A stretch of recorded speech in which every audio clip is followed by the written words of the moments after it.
Olá, eu sou o professor Carlos Neander, sejam muito bem-vindos à aula sobre gestão de pessoas do módulo Gestão Administrativa em Laboratórios Clínicos. Nessa aula vamos falar sobre contratação. A contratação ela é primordial para a gente conhecer as pessoas que estão entrando na nossa empresa, no nosso negócio. No livro do Jim Collins, que é um conselheiro empresarial muito renomado no mundo todo, ele tem um livro best-seller chamado Empresas Feitas para Vencer, ele trata de um capítulo que diz que as empresas feitas para vencer, que são as empresas de melhor desempenho, melhor resultado, elas primeiro escolhem as pessoas e depois o quê, né? Então a frase é primeiro quem, depois o quê. Isso mostra para a gente a importância de a gente ter as pessoas certas na nossa empresa, independente do que você vai fazer dentro da sua empresa. Eu percebo, até por alguma experiência já nesse meio de contratação, gestão de pessoas, que isso é a mais pura verdade. Se você acha uma pessoa com caráter, uma pessoa com comportamento adequado à vaga,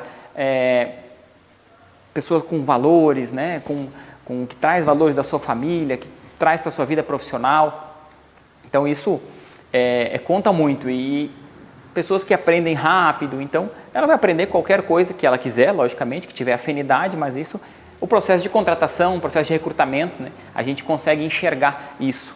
Então, o Jim Collins trazia essa teoria, e uma outra que ele traz também é a questão das empresas abaixo dessas feitas para vencer, que seria as empresas com os gênios e 1000 auxiliares, que é o que eu mais enxergo, né, dentro dos laboratórios clínicos hoje. São pessoas que fazem o seu negócio crescer, acabam não delegando as funções por N motivos, seja apego à sua tarefa de fazer exames, liberação, análise, de gostar de fazer exame, né, preferir fazer exame, ter aversão à gestão do negócio. Então, acaba colocando todo mundo debaixo do seu telhado e trazendo pessoas que só vão trazer demandas, não vão trazer resolutividade para as tarefas do dia a dia, da rotina do laboratório.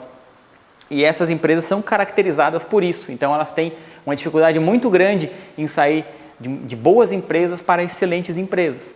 Por quê? Porque a partir do momento que esse gênio sai, a empresa fica completamente desprotegida, fica perdida. Por quê? Porque não tem mais o gênio, ficam só os auxiliares.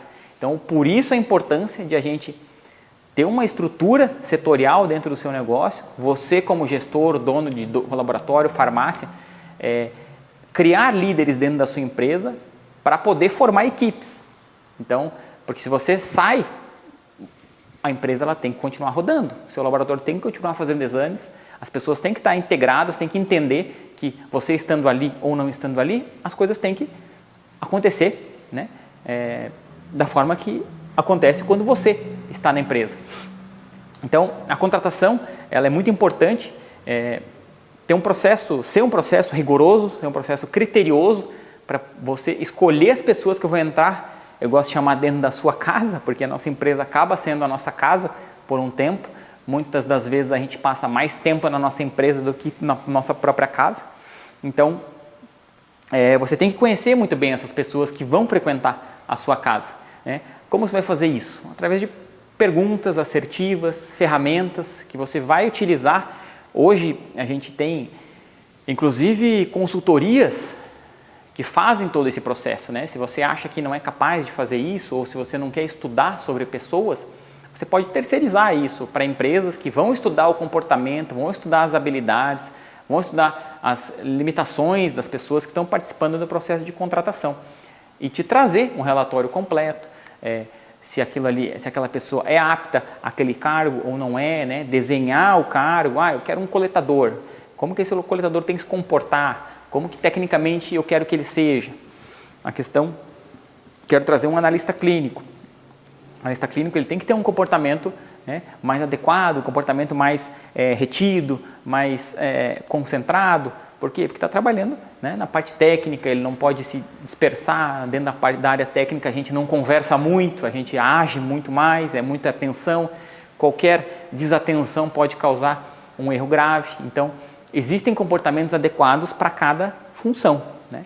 Então, através dessas perguntas, de ferramentas, que hoje existem muitas no mercado, Você pode ser bastante assertivo na sua contratação e não gastar. Hoje, as empresas, existem algumas ferramentas também que medem o quanto as empresas gastam com contratações erradas.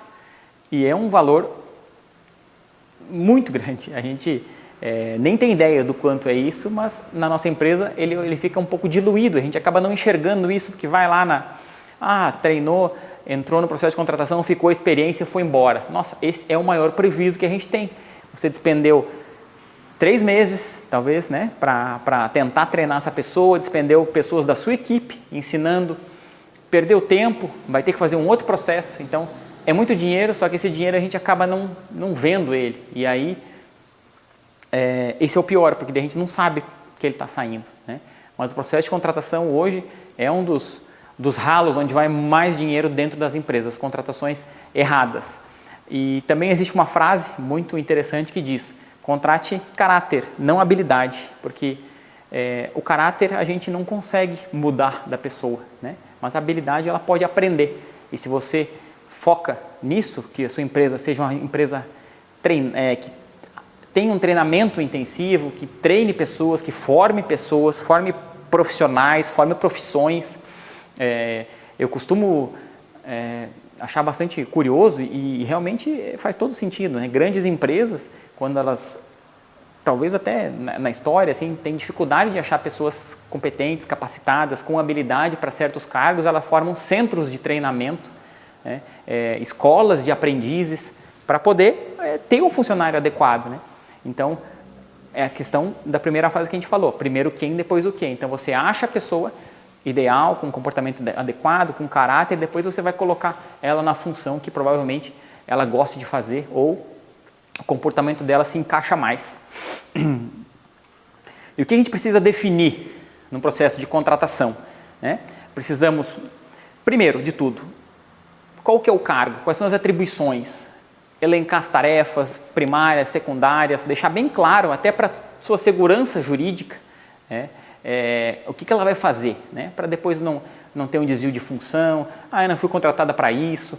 Então aqui a questão da clareza das informações, quando você está no processo de contratação ou vai divulgar essa vaga, você tem que colocar muito claro tudo que aquela pessoa vai fazer, né? Para depois ficar aquele disse-me-disse, isso aqui não era, e acaba gerando uma insatisfação, que pode ser que depois você vai ter que demitir ou vai ter que tomar alguma decisão que não seja, acaba gerando um ruído entre a relação funcionário e gestor, e isso não é bom, né?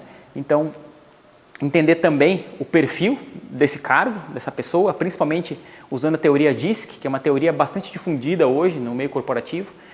Se você tem interesse em saber mais, procure na internet, tem muitas apostilas grátis, vídeos falando sobre teoria DISC, é muito interessante, faz todo sentido na parte de contratação, né? Eu sou um cara que gosto muito dessa teoria, estudo constantemente sobre isso, e a gente muda o nosso olhar para entender as pessoas, não só no meio profissional, quanto também no meio pessoal. Quando você está no início do seu laboratório, da sua empresa, pequena empresa, né?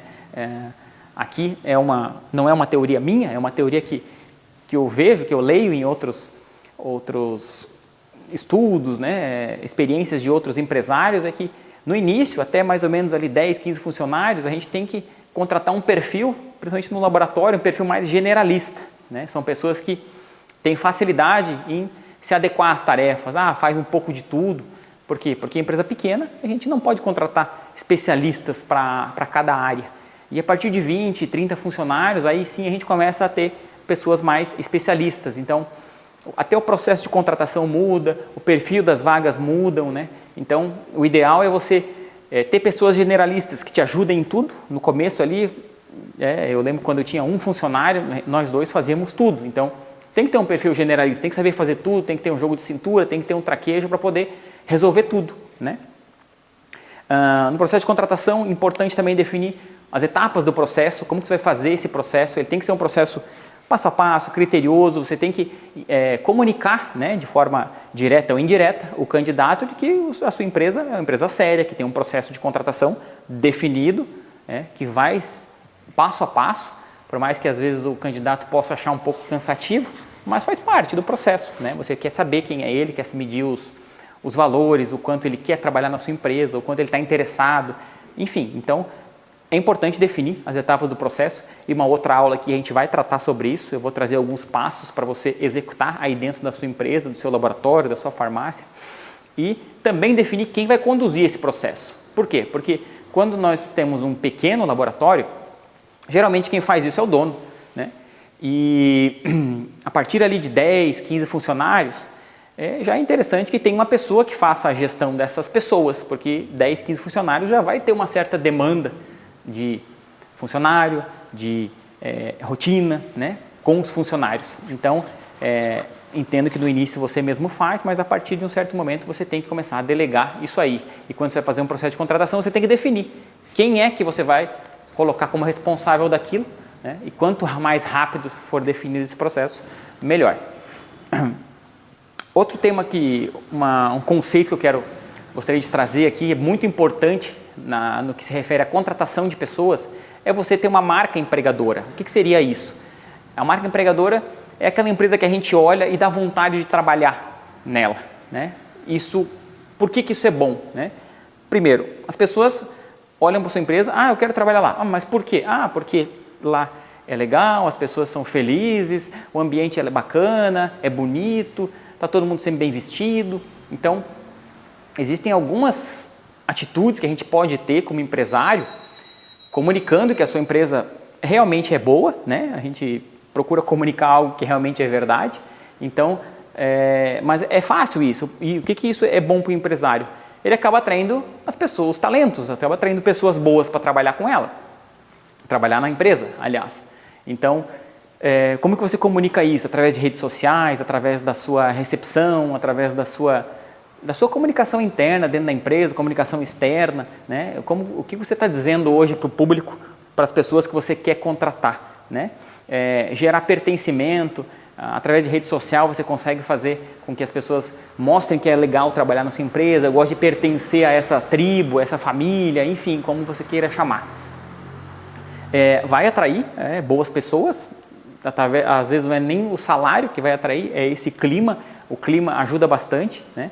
Quando você está investindo nisso, na marca empregadora, marca, eu digo também a questão muito mais estética, né? Se alguém chega no seu laboratório, seus funcionários estão com uniformes ajeitados, né? Não desbotados, em dia, tudo certinho, então aquilo, eu gostaria de trabalhar bem vestido assim, lá onde eu trabalho não é, então a pessoa vai começar a despertar aquele interesse em trabalhar contigo. E o que hoje, né? Então, vou deixar aqui para vocês algumas questões que você pode fazer a partir de amanhã para que você tenha a sua empresa, né, ou dê um up na sua marca empregadora. Primeiro que você pode fazer, divulgar as ações internas do seu laboratório. Divulgações internas como seria? Eventos, treinamentos, rotinas do laboratório, aniversários. Então, tudo que promova o funcionário, que deixe o funcionário mais inflado, né, que ele se sinta pertencente àquilo, é válido, né? Outra coisa, divulgação dos benefícios que a sua empresa dá para os seus funcionários, seja cumprimento de metas, viagens, até benefícios, questão contratual, né? Plano de saúde, enfim, alguns benefícios que façam que as pessoas queiram trabalhar com você. E também divulgação de eventos, né? Eventos sociais do laboratório, festa de fim de ano, festa junina, enfim, participar de eventos da cidade, também reforça a marca e reforça os seus funcionários acabam sendo promotores da sua marca. Para finalizar, algumas considerações importantes ainda no que diz a contratação.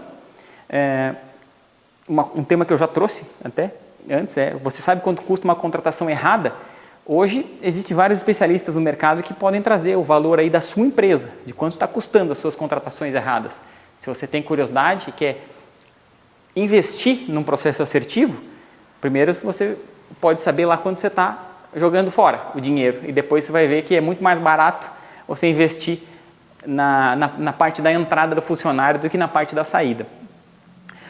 Um indicador legal é o turnover, ou a rotatividade da sua empresa hoje, você comparar com outras empresas, outros laboratórios, né? Você sabe isso hoje, quanto você está gastando por mês com rescisões, né? Uma média anual, para você, nos anos anteriores do seu laboratório, pega esse indicador para você ter uma ideia do que está acontecendo, é interessante também. delegar esse processo, né? Vai ter um momento que você não vai conseguir mais fazer tudo isso com a gestão de pessoas, então o processo de delegação é muito importante aqui. A participação do dono na contratação, eu acho isso fundamental, eu gosto de fazer parte até hoje, então tem uma parte do processo que eu participo que eu faço a entrevista, e aí eu conheço aquela pessoa e vendo a minha empresa para ela, porque eu quero que ela vista a camisa da minha empresa, e é assim que funciona. As pessoas elas têm que comprar a ideia, né, de poder trabalhar na sua empresa. Alinhar a expectativa do candidato com a expectativa da empresa, isso é bastante importante. Tanto o funcionário quanto a empresa, eles têm que chegar no mesmo lugar, né? Então eles têm que estar alinhados nesse pensamento e ser claro e transparente em todas as etapas do processo. Seja a recusa, eu entendo que não é legal dizer, você não foi classificado, mas é isso, tem que ser dito, né? A gente tem que dizer tem que fazer o que tem que ser feito. Não adianta deixar a pessoa sem a resposta, é pior do que não dar resposta. Por quê? Porque ela fica na expectativa, você já contratou, já tem pessoa trabalhando, aquela pessoa lá ainda está esperando a resposta. Então acaba gerando, e não pega bem para a sua empresa você deixar as pessoas esperando, né? Você vai criar talvez uma empatia, uma antipatia da marca da sua empresa com aquela pessoa. Então, sobre contratação, seria isso. A gente se vê na próxima aula. Um abraço.